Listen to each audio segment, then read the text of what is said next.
Build your dreams, live rich, and leave rich. Hello and welcome. This is Live Rich and Leave Rich, and I'm Krish. Our whole philosophy here is simple. Living rich isn't about fancy cars or big houses. It's about living a life of peace, especially financial peace. Today, we're going to tackle a topic that often promises the exact opposite of peace, a tool called futures trading. Let's try and make some sense of it. Okay, before we go even one step further, we have to get this out of the way, and I want you to listen very carefully. This is for your education only. Futures trading is an extremely high-risk game. You can, and many people do, lose their entire investment. This is absolutely not financial advice. Please talk to a SEBI-registered advisor before you even think about doing any of this. All right, let's jump right in. There's this big myth out there about futures trading, right? Especially for folks who are new to the market. You see these screenshots online, you hear stories about someone making lakhs in a day, and you start thinking, wow, futures must be a secret shortcut, a way to invest in big stocks like Reliance that you can't normally afford. It feels like a quick way to get rich. Well, the reality is completely different. Look, if regular stock market investing is like driving your family car, then futures trading is like being strapped into a Formula One race car. It is a high-octane engine, for sure. It's incredibly powerful, but one wrong move, one tiny mistake, and it could wipe out your entire account. I mean, literally in a single day. So give me the next 20 minutes or so, and I promise you, we will decode this engine. You'll understand how traders can control huge amounts of stock with just a little bit of money, and more importantly, you'll see the hidden trapdoor that wipes out beginners every single time. So here's how we'll do it. We'll start with a very simple story to get the main idea. Then we'll get into the real mechanics of how it all works. We'll look at the absolute nightmare scenario called the margin call, simplify all the confusing jargon, and I'll leave you with a final word of caution. Let's begin. To really get what futures are all about, let's just forget the stock market exists for a minute. Let's talk about something we all get, buying a house. Believe it or not, this simple story holds the entire key to understanding futures. So just imagine this. A builder is launching a new project in your city, and there's this great flat for sale for 1 crore rupees. The only catch is, it won't be ready for another 3 months. Now, you don't have 1 crore rupees sitting in your bank account today, but you love the flat, and you're sure the price is going to go up. So how do you lock in that 1 crore price tag right now? Well, you do it with what's called a token booking amount. You go to the builder, you sign an agreement, and you give them, say, 10 lakh rupees as a token. Now you've done it. You have legally locked in the price at 1 crore. So let's fast forward 3 months. The property market goes crazy, and that same flat is now worth 1.2 crores. You just made a profit of 20 lakhs. And think about it. You didn't make that profit on a 1 crore investment. You made it using just your 10 lakh token. That's a 200% return. That is the incredible power of controlling a huge asset with just a tiny bit of money. And this right here, this is the whole secret. Let's just connect our story directly to the stock market. The flat. In the market, we call that the underlying asset. It could be a big bundle of Reliance shares, for example. That 10 lakh token booking amount you paid, that's called the margin. The 3-month deadline, that's the expiry date. And the legal agreement you signed with the builder, that is the futures contract. See, it's the exact same logic. You're using a small token payment to control a massive asset for a specific amount of time. Okay, so now that we have the big idea locked in, let's get under the hood and look at the actual machinery. The first thing you need to understand is the contract itself. A futures contract isn't just some casual trade. No, it is a serious, legally binding promise. It's a promise between a buyer and a seller to exchange a specific amount of stock at a price you agree on today, but for a settlement sometime in the future. The whole system is built on rules, and you don't get to set them. The exchange does. And that leads to 2 rules you absolutely cannot change. First is something called lot size.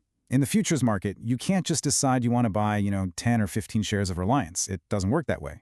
The exchange bundles the shares into these big prepackaged boxes called lots. So for Reliance, 1 lot is 250 shares. If you want to play, you have to buy the whole box. Think of it like buying eggs. You have to buy the whole carton. You can't just take 1 or 2. Second, every single contract has a strict expiry date. This is the final countdown. It's the last day when the promise has to be settled. And here in India for stocks, that's almost always the last Thursday of the month. It's a hard deadline. All right, now for the part that gets everyone so excited about futures, the magic ingredient from our real estate story, the token money. In the stock market, we call this margin. This is the idea that lets you control a gigantic position with just a little bit of your own money. But as we're about to see, this magic is also a very, very dangerous trap. Let's use some real numbers. It makes it much clearer. Let's say one lot of Reliance, that's 250 shares, is worth a total of 10 lakh rupees. Now, if you wanted to buy those shares the normal way, as an investment, you would need to have 10 lakh rupees in cash, right? Simple. But in the futures market, the broker says, you know what? You don't need to give me the full amount. Just give me a small deposit to show you're serious. We call that deposit margin. It's usually around 20%. So to control that exact same 10 lakh rupees worth of Reliance shares, you only need to put down 2 lakh rupees. Just look at that difference, 10 lakhs versus 2 lakhs. This is what we call leverage. You are leveraging your 2 lakhs to control an asset that's 5 times bigger. Now, if Reliance goes up by just 10%, your position is now worth 11 lakh rupees. You've made a profit of 1 lakh rupees on your initial 2 lakh margin. That's a 50% return on your capital from just a 10% move in the stock. It sounds incredible, doesn't it? And this is the bait. This is what gets people hooked. That, and this is the most important thing you will hear today, leverage is a brutally impartial double-edged sword. It just makes everything bigger. The same power that multiplied your profit by 5 times will multiply your loss by the exact same 5 times. So if Reliance falls by 10%, your 10 lakh rupees position is now worth 9 lakhs. You have a loss of 1 lakh rupees. But wait, your capital was only 2 lakhs.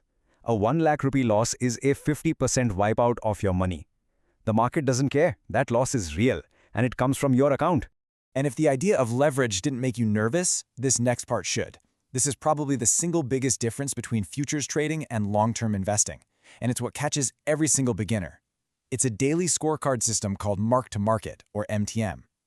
See, in long-term investing, if your stock goes down, it's just a paper loss. You can just hold on and wait for it to recover. In the world of futures, there is no such thing as a paper loss. Mark-to-market means that every single evening, after the market closes, the exchange calculates your profit or loss for that day and settles it in hard cash. If your trade was profitable, real money is added to your account that night. But if your trade lost money, real cash is taken out of your account that very same night. It's not on paper, it's real every single day. Let's use our example. You started with your 2 lakh rupee margin. On day 1, the market goes against you, and at the end of the day, your position shows a loss of 10,000 rupees. Well, tonight, the exchange will literally pull 10,000 rupees of cash out of your trading account. Your balance is now 190,000. If you lose another $20,000 tomorrow, your balance drops to 170,000.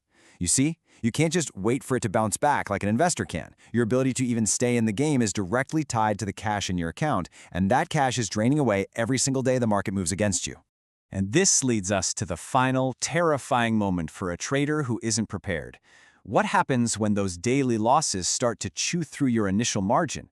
Well, this is when that hidden trapdoor finally swings open, and you fall into the nightmare scenario known as the margin call. Let's just follow a quick timeline. You started with your 2 lakh rupees. Day 1 is bad. You have a mark-to-market loss of 70,000. Your account is down to 130,000. Day 2 is even worse. You lose another 80,000. Your balance is now collapsed to just 50,000 rupees. Now the exchange has a rule. They require you to maintain a minimum level of margin in your account at all times. And your 50,000 balance is way below that minimum level. This triggers a red alert. And then you get the call. It's from your broker, and it's not a friendly chat. They will say something like this: "Sir, you have a margin shortfall. You need to deposit more money into your account right now, or we will have to sell your position." And you're stuck. You have a terrible choice. Either you throw more of your good money after bad, just to keep a losing trade alive, or if you can't or won't add more funds, the broker will just press a button and sell your entire position for you, locking in that massive loss forever. This is how people blow up their accounts. Okay, I know that was intense and a lot to take in. So let's just pause for a second, take a breath, and do a really quick, simple recap of the most important words we learned today. No complicated definitions, just the core ideas. So let's just go through them one by one. Lot size. It's just a fixed bundle of shares you have to trade. Expiry date. That's the contract's last day when everything is settled for good. Margin. That's the small token deposit you pay to control a much larger position. And finally, mark-to-market. That's the daily cash settlement of your profits and losses. That's it. See, when you break it down, it's not so complicated. So we've gone from the excitement of that real estate deal all the way to the harsh reality of a margin call. What's the one thought, the one final idea that I really want to leave you with today? I want you to think about this analogy. Using leverage in futures trading, it's like driving a supercar at 300 kilometers an hour. Can it get you to your destination much, much faster? Absolutely. But it takes an incredible amount of skill, discipline, and emotional balance to handle that kind of speed. Because at 300 kilometers an hour, a small mistake isn't just a small dent, it's a catastrophic crash. So before you ever consider touching this stuff, you have to ask yourself one honest question.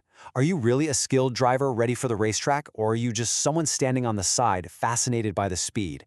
Be honest with yourself. Your financial well-being depends on it. I hope this was helpful. If you'd like to learn more, check out the Legacy Diary link in the description. And please subscribe, like, and share. This is Krish for Live Rich and Leave Rich. Thank you.